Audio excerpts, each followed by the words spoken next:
Hello बच्चों, अर्थशास्त्र की ऑनलाइन क्लास में आपका स्वागत है। हम लेसन 4 कर रहे हैं 12वीं क्लास का।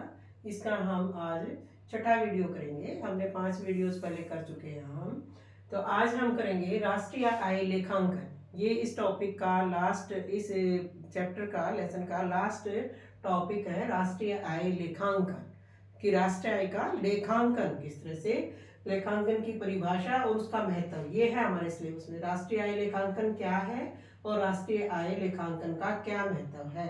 तो राष्ट्रीय आय लेखांकन क्या होता है अभी, कि राष्ट्रीय आय लेखांकन उस सामग्री को कहते हैं, उस विषय सामग्री को कहते हैं जिसमें राष्ट्रीय आय का अनुमान तथा संबंधित समष्टि आर्थिक चरों का अध्ययन किया जाता है। राष्ट्रीय आय का अनुमान लगाया जाता है। राष्ट्रीय लेखांकन के अंतर्गत राष्ट्रीय आय का अनुमान लगाया जाता है और जो विभिन्न विभिन्न समष्टि आर्थिक चर है उनका अध्ययन किया जाता है। उनका जो लेखा जोखा है उसको हम क्या कहते हैं, राष्ट्रीय आय लेखांकन कहते हैं। राष्ट्रीय आय लेखांकन के अंदर राष्ट्रीय आय से संबंधित आंकड़ों को संकलित करके व्यवस्थित किया जाता है। इस तरह से व्यवस्थित किया जाता है उनको सिस्टमेटिक तरीके से, ताकि उनको किसी भी चीज के बारे में जब हम अध्ययन करते हैं तो वो अध्ययन सरल हो जाता है।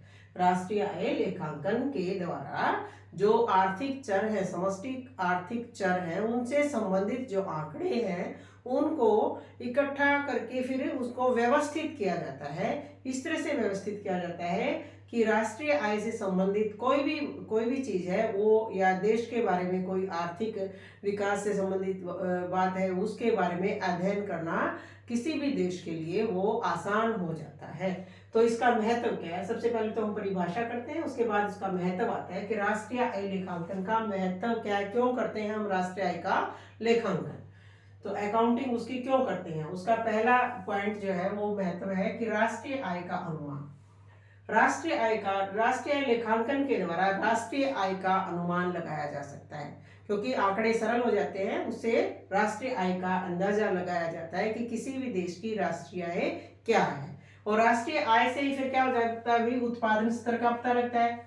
राष्ट्रीय आय का जब अंदाजा अनुमान लगाया जाता है उससे फिर उत्पादन के स्तर का, कि इस देश का जीडीपी कितनी है, इस देश का उत्पादन का स्तर क्या है, वो उसका पता लगाया जाता है। आय का, लोगों की जो आय है उसका स्तर क्या है, लोगों का जीवन स्तर क्या है, क्रय शक्ति कितनी है, उनमें किन किन चीज़ों की वो मांग करते हैं।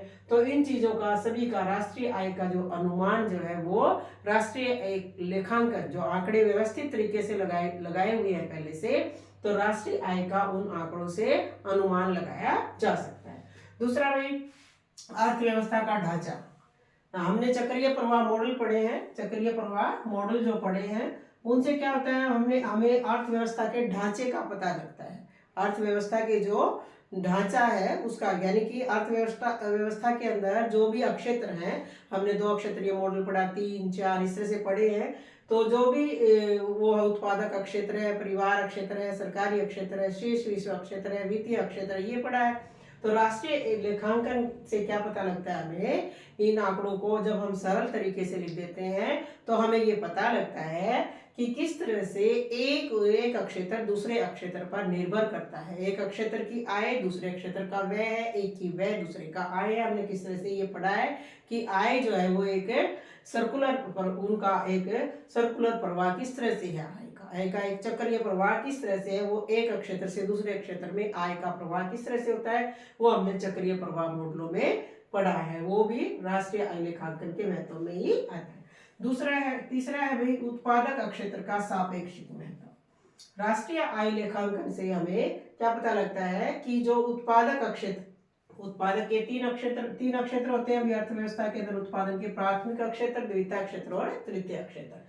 तो हमें अर्थव्यवस्था इसका राष्ट्रीय आय का जब अंदाजा लगाते हैं, अनुमान लगाते हैं, लेखांकन करते हैं, तो हमें ये भी पता लग जाता है कि राष्ट्रीय आय के अंदर प्राथमिक अक्षेत्र का क्या महत्व है, कितनी प्रतिशत आय प्राथमिक अक्षेत्र से प्राप्त हुई है, कितनी द्वितीय अक्षेत्र को प्राप्त हुई है, कितनी तृतीय अक्षेत्र से, जो जीडीपी है उसमें इनका कितना कितना हिस्सा है। तो राष्ट्रीय आय का जो लेखांकन करते हैं उससे विभिन्न जो उत्पादक के जो अक्षेत्र हैं, उत्पादन के जो अक्षेत्र हैं, उनका भी सापेक्षिक महत्व, रिलेटिव जो उनकी इंपॉर्टेंस है, उसका भी पता लग जाता है लेखांकन विधि से।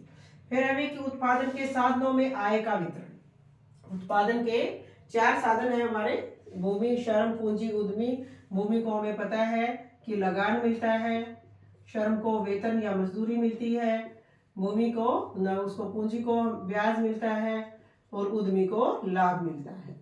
तो इसके बारे में भी हमें राष्ट्रीय आय लेखांकन के द्वारा ही हमें पता लगता है कि आय का कितना हिस्सा भूमि को मिला है, कितना श्रम को, कितना पूंजी को, कितना उद्यमी को। उनके वितरण के बारे में, यानी कि जो ये उत्पादन के साधन है, उनकी आय का जो वितरण होता है, जो कुल आय का जो वितरण होता है उत्पादन के कारकों के बीच में, उसका भी जो ज्ञान है हमें राष्ट्रीय आय लेखांकन के द्वारा ही प्राप्त होता है। फिर अभी अंतर क्षेत्रीय और अंतरराष्ट्रीय तुलना। जब हम किसी देश की आय की बात करते हैं और विभिन्न देशों की आय से फिर हम उसकी तुलना भी कर सकते हैं, विभिन्न राज्यों की आपस में तुलना कर सकते हैं, और विभिन्न देशों की राष्ट्रीय आय का भी हम तुलना कर सकते हैं। जब हमारे पास सही आंकड़े होते हैं, राष्ट्रीय आय से संबंधित आंकड़े, तो हम दूसरे देशों की राष्ट्रीय आय के साथ उनकी तुलना भी कर सकते हैं, उसमें भी ये सहायक सिद्ध होता है। अगला है भी अंतर समय अवधियों की तुलना। जब हम राष्ट्रीय आय का नियमित अनुमान लगाते हैं, तो हम पिछले साल की जो राष्ट्रीय आय थी, अब क्या राष्ट्रीय आय है, उसका भी तुलनात्मक अध्ययन करने में भी राष्ट्रीय आय लेखांकन जो है वो एक महत्वपूर्ण रोल अदा करता है, बहुत सहायक है।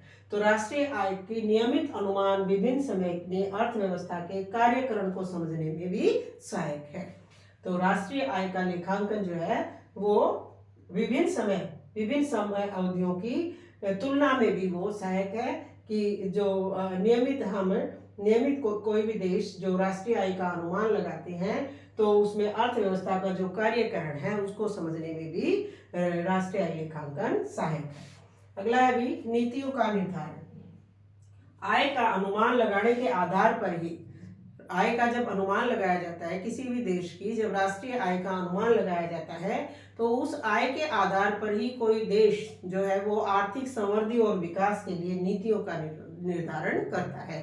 तो राष्ट्रीय आय लेखांकन से ये कार्य भी आसान हो जाता है, ये भी सहायता प्रदान करता है कि राष्ट्रीय नीति किस तरह की बनाई जाए, किस तरह की नीति जो है वो देश के अंदर आर्थिक नीतियों का निर्धारण किया जाए, कि वो भी राष्ट्रीय आय के अनुमान के ऊपर ही आधारित होता है, कि लोगों का जीवन स्तर क्या है, लोगों की आय कैसी है, तो किस तरह की नीति का निर्धारण किया जाए जिससे देश का विकास हो, समृद्धि हो।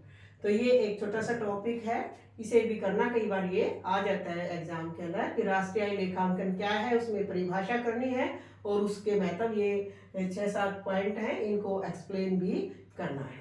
तो ये एक छोटा सा एक टॉपिक है। इसके बाद ये हमारा थ्योरेटिकल पोर्शन इस चैप्टर का कंप्लीट हो गया है। न्यूमेरिकल है, कुछ न्यूमेरिकल में कुछ कराऊंगी, एग्जाम्पल है या उसमें एक्सरसाइज में भी है, और वो हम बाद में करेंगे जब हम राष्ट्रीय आय को मापने की तीनों विधियां जो अगले चैप्टर में है, उसके बाद फिर हम इसका न्यूमेरिकल पोर्शन भी करेंगे। Thank you.